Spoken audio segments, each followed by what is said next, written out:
Timmy Russell pulled the bed covers up over his tiny frame, tucking his quivering lower lip under the edge of the quilt. He hated it when his parents fought, and ever since they'd moved to 123 Spite Lane, his parents fought all the time. "I can't believe you moved us here," his mother yelled. "This neighborhood is awful." "You wanted a bigger house. I found us a bigger house," his father spat in return. Even though his bedroom door was closed, as was theirs, he could still hear them perfectly. There was a crash and the sound of breaking glass, probably one of the framed pictures his mother kept on her dresser. He told himself 6 years old was too old to cry, but tears filled his eyes anyway. "Everyone here hates us," his mother argued. "They're so mean." "Maybe you're just an unlikable shrew." Another crash, bigger this time, the lamp on her bedside table. Timmy cuffed his ears with his hands, muffling the sound. He tried to imagine it was the sound of kids playing on the playground. Not that anyone played on the playground in this neighborhood. When they'd first moved to Lost Key, Florida, over the summer, Timmy had walked down to the end of Spite Lane, where his mother had said he was sure to find other kids on the swings or slide. But the equipment was old and rusted out, and the grass overgrown. And Timmy felt like eyes were staring at him from the tall, piney woods that surrounded the area. As he'd trudged home, the feeling had continued. He'd gazed up at the rows of tall Victorian houses with their gabled roofs and deep porches. Each house sat at odd angles, high up off of the street, beyond steep concrete steps, looming over passers-by like a judgmental tribunal. His father said when he'd visited before purchasing their house and moving the family from California, the neighborhood was bright and cheerful. Picture perfect. He'd described children running back and forth, riding bikes and playing games. Timmy had seen nothing of the sort. Timmy had no friends, and his parents had fought more and more since moving. He hated it here. Slowly, he brought his hands down from his ears. Thank goodness, the fight seemed to have ended. But there was another noise, something unfamiliar. It wasn't coming from the direction of his parents' room. It was coming from up above. Timmy cocked his head on his pillow. Was that a meow? Timmy peered up at the wallpaper border that scrolled across the wall near his bedroom ceiling and studied the print. The paper was faded and peeling at the corners, but he could still make out images of a fluffy black cat in a repeating pattern. In one panel, the cat sat prettily, its black fur framing its neck like a winter cowl. In another frame, it carefully cleaned its paw. It stretched. It yawned. It pranced with its tail held high. If Timmy stood in the center of the room and spun, the images of the cat would blur together and come to life like a movie on an old zoetrope. He heard it again, a mewling cry. It had to be coming from the cat. Timmy squinted in the dark at the wallpaper border. It wasn't possible, was it? The sound couldn't possibly be real. The image of the cat became clearer, and Timmy realized there was a harsh yellow light coming from under his closet door, gradually increasing in intensity, lighting up his room. He pushed himself up on his elbows and stared at the glow on the wood floor. A shadow flitted as something inside his closet moved. Timmy's belly tingled at the sight. He didn't like this feeling. It reminded him of how he felt when kids at school told him scary stories about his house at lunchtime. They said his neighborhood was haunted. The doorknob on his closet squealed slightly as it rotated, and the closet door began to open. Timmy whimpered. "Hello?" The door stopped midway. Timmy couldn't see inside, but he could hear someone, or something, breathing on the other side. "Mommy?" Timmy asked, but he knew it wasn't her. "Stay," a voice said breathily. It was the voice of a woman, gentle and kind. Something about the voice calmed him. It reminded him of his Aunt Trish, his mother's sister. In California, she had lived nearby.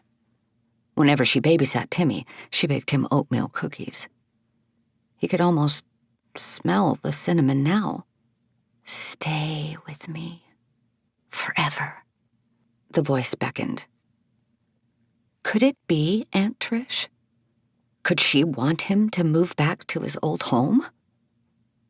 "Aunt Trish?" Timmy asked. "Stay here."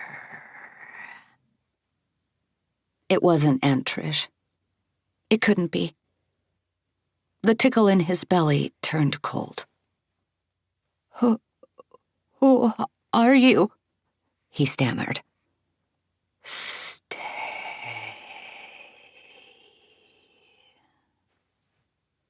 Timmy thought for a moment. Something told him the house itself was talking. It was the first time anyone here in Lost Key treated him like they wanted him around. Maybe, like Timmy, the house was lonely too. "I'm sorry. Mommy doesn't want to stay," he said quietly. "She doesn't like it here." There was a rumble so low that it could not be heard. But Timmy felt it the way the floors at his old house would vibrate slightly when a train passed by in the night. "No," the voice whispered. "Stay." A cold wisp of air tickled the back of his neck, and a flicker of movement caught his eye. He looked up at the wallpaper border. It couldn't be. The kitty had come to life. What was once a static pattern was now in motion. The fluffy cat was staring at him as it licked its paw. Timmy blinked. He was too old to believe in Santa Claus, but young enough to think maybe, just maybe, there was a little magic in the world. He watched the cat with trepidatious fascination. The cat stood, stretched, yawned, and began to walk from one side of the wall to the other. As it approached the closet, it looked back at Timmy, meowed, then leapt off of the wallpaper border and onto the top of the closet door. It meowed one more time, then hopped down into the closet, disappearing behind the door. The boy sat all the way up in bed, straining to see against the glaring light. The cat reappeared, sauntering out of the closet and gracefully leaping up onto the foot of his bed. Timmy's mouth opened into a thrilled smile. He had always wanted a cat. He reached forward to pet it, but it leaned away, ignoring Timmy's excitement. "Come," called the voice in the closet. "Come and stay forever." The cat hopped off of the bed and headed back to the closet where it sat next to the opening and waited for the boy. He swung his legs out of the bed and slid onto the floor. His bare feet made a soft clapping sound as he landed and padded off towards the kitty. "Come," the voice whispered as Timmy followed the cat into the closet. "Kitty!" he squealed in delight, the sound of his footsteps fading into the bright void. Once he was inside, no longer visible to the world of the living, the door closed, the light went out, and little Timmy was gone. The next morning, Timmy's mom went to wake him for school, only to find his bed empty. "Timmy?" Mrs. Russell called as she looked under the bed, but he wasn't there either. She went to the closet and was about to look inside when she heard a rustling sound overhead. She looked up towards the ceiling. There, on the wallpaper border, was a bizarre likeness of her son in a repeating pattern. There was a likeness of him sitting cross-legged, laughing at something funny. Likenesses of him chasing a cat, sleeping in a curled-up ball, and screaming in terror. It wasn't possible. It couldn't be. Mrs. Russell shook her head in horror and disbelief. She felt a scream pushing its way up into her throat and slapped a hand over her mouth. Her husband, Timmy's father, was getting ready for work, and she didn't want to startle him. He would only get angry. She backed up, slowly, keeping an eye on the wallpaper, trying to understand. When one of the likenesses of her son, the one where he was sitting and laughing, came to life. He turned his head to look at his mother and cocked his head. At that moment, all of the children on the wall came to life, turning to look at their mother, mocking her confusion. In unison, they asked, "What's wrong, Mommy?" Their voices echoed throughout the room. The scream finally escaped Mrs. Russell's lips. She turned to run from the room, but the door slammed shut and the closet blasted open, emitting a harsh light that flashed brighter than the sun. Mrs. Russell jumped backwards at the sight, tripped, and fell with a thud to the floor. Her sons yelled, "Mommy, stay!" Their faces contorted in rage as they ran across the wall towards the closet. "Stay!" Before she could crawl away, she heard Timmy's padded footsteps. He ran out of the closet and jumped onto his mother's belly. She hugged him hard in relief. "Oh, Timmy, thank God," she exclaimed. But her relief was cut short when another Timmy appeared. He sped from the closet and grabbed her bicep and smiled at her with sharp little teeth. Another Timmy ran out and grabbed her ankle. Another and another. Carbon copies of her son kept showing up. Their teeth were sharp and their eyes black and dead. They grabbed her pant leg, her waistline, her hair. They pulled as they chanted, "Stay! Stay! Forever we stay! We promised not to go away."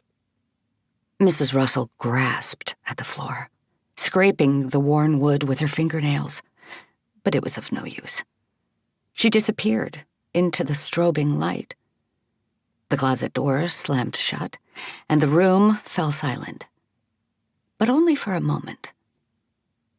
As Mr. Russell entered the hallway, ready to go to work, he heard Timmy's voice call out from his room. "Daddy?" What on earth? He thought. Usually his wife took care of the kid in the morning. He went to Timmy's room to see what was going on, but he didn't see little Timmy or any sign of his wife. Just a strange black cat sitting in front of the closet and a yellow light glowing under the door. Mr. Russell never made it to work. A week later, a for sale sign appeared in the yard.